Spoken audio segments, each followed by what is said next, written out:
turminha do sexto ano, tudo bem, né? Voltando às nossas atividades.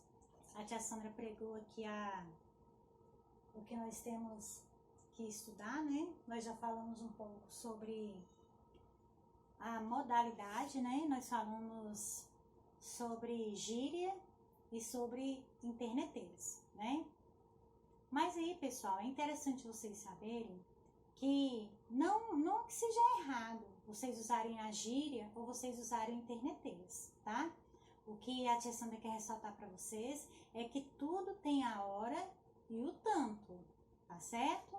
Então, assim, não é que vocês não possam falar ou usar, só que tem algumas coisas que vocês não podem usar gíria, né? Vocês não podem usar palavras grosseiras, palavras agressivas.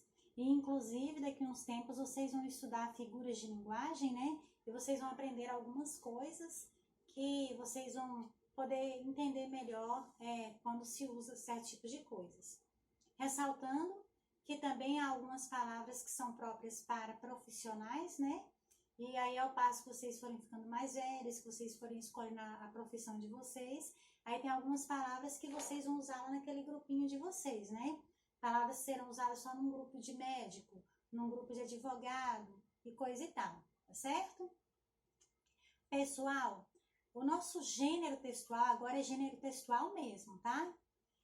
Está no nosso livro de português, na página 48. Hoje nós vamos estudar sobre o gênero textual histórias em quadrinhos, tá certo? Também conhecido como HQ, não sei se vocês sabem disso. Qual que é a importância da história em quadrinhos? Algumas pessoas subentendem que história em quadrinhos é só para efeito de diversão, e não é verdade. O costume de ler histórias em quadrinhos faz com que a pessoa fique bastante culta. Por exemplo, algumas palavras, é claro que futuramente, né, eu iria provavelmente descobrir essas palavras, mas algumas palavras eu descobri lendo histórias em quadrinhos. Como, por exemplo, velocípede. A minha família inteira era analfabeta, né? Então, eu me lembro que todo mundo falava assim, velocípede. Hoje em dia, eu acho que não existe mais aqueles brinquedinhos que criança brinca, que não é bicicleta. Tem um nome, hoje em dia não se fala mais isso. A minha mãe falava velocípede. Os meus tios, né, o pessoal adulto falava velocípede. Eu falava velocípede, porque eu pensava que esse era o nome. Aí, lendo história em quadrinhos, eu descobri que o nome é velocípede, né? Igual, por exemplo, fôlego. A minha família falava assim, fulano tá ruim do fôlego. Falava exatamente desse jeito. Aí, eu lendo uma história em quadrinhos, eu me lembro até hoje, era um porquinho que estava correndo, de repente, ele ficou cansado e disse que estava perdendo fôlego. Aí, eu também descobri. Então, tem, assim, as suas vantagens, né? É um universo, histórias em quadrinhos é um universo e também é um gênero textual. Só ressaltando que tem, eu não sei hoje em dia se é assim, pelo menos antigamente tinha umas histórias em quadrinhos que não eram próprias para crianças, né? A pessoa tem que ficar atenta à idade também, se corresponde com a idade, né? Ou alguma coisa que vocês forem ler, igual antigamente tinha umas revistas que pessoas abaixo de 18 anos não podiam ler, não podiam folhear, né? As coisas mudaram, hoje em dia quase não tem tanto material impresso assim, né? Mas virtual, mas também gibi, mas gibi é uma coisa inocente, também existiam alguns gibis que eram impróprios para crianças.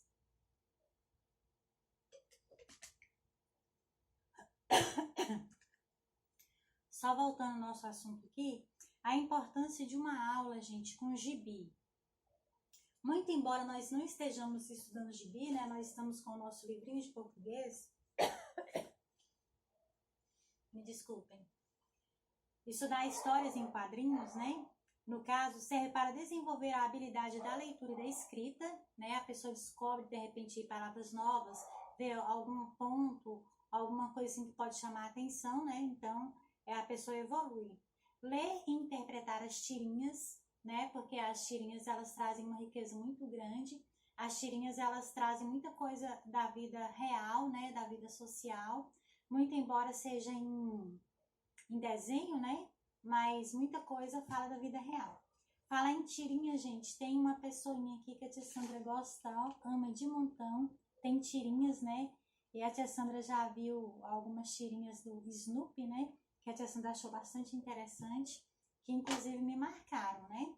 Da Turma da Mônica, né? E outros, assim.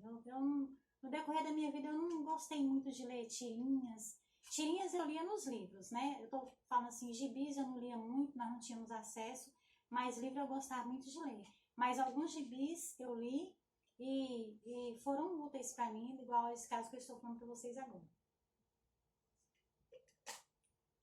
Ajuda também o aluno a produzir frases e textos, né, a partir de uma tirinha. De repente, uma tirinha, você tem lá uma tirinha e aquela tirinha pode te ajudar a desenvolver um texto, um diálogo, uma reflexão, né? Então, as tirinhas têm a sua utilidade, é bastante importante. Perceber e comparar a finalidade de um texto, né, que é uma coisa interessante também, e desenvolver atitudes de interação, de colaboração, de troca e de experiência em grupo, tá certo? Gente, identificar os elementos constitutivos do gênero histórico nas histórias em quadrinhos é uma das coisas que nós vamos desenvolver, né? Trabalhar recursos verbais e não verbais. Só aproveitando aqui o fundo que nós temos aqui, né?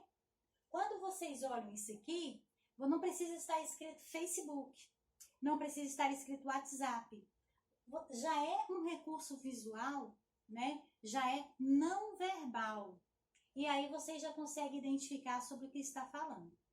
As histórias em quadrinhos, gente, elas são muito ricas, porque elas não gastam o tanto de letras, o tanto de palavras que se usa num texto comum.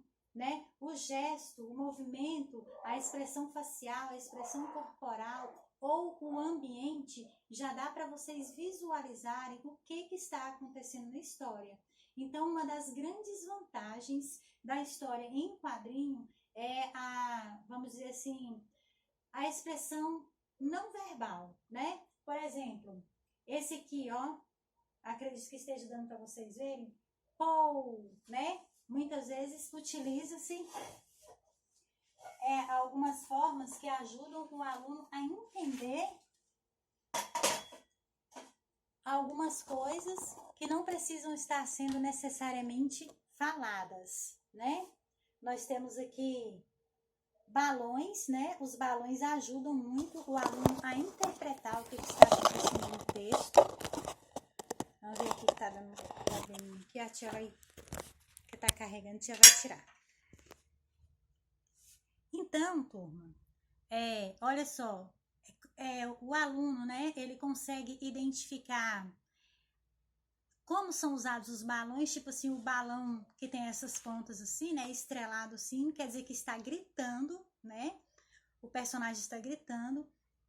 Dessa forma aqui, assim, parecendo umas nuvenzinhas, né, é como se a pessoa estivesse pensando, não é mesmo? Usa-se muito dessa figura de linguagem aqui, né? Que a tia vai falar para vocês aqui agorinha. Vocês estão vendo? Tipo representando um barulho, né? Estão vendo? Representando alguma expressão, né? Então, tudo isso é possível nós encontrarmos nas histórias em quadrinhos. Vocês podem ver aqui, a tia colocou alguns aqui, né? Na história em quadrinhos, muitas vezes um personagem não entende uma mensagem, né? Aí fica uma interrogação ou fica uma exclamação, acredito que esteja dando para vocês entenderem. Então, a história em quadrinhos é muito rica, né? Ela é muito rica porque ela nem tudo é exatamente escrito, não vai gastar tantas palavras, não vai gastar tanto texto, tantas linhas. Aí, em 2, 3 quadrinhos, talvez vocês já consigam perceber a mensagem do texto. Mas vamos continuar a nossa aula agora mesmo, tudo bem?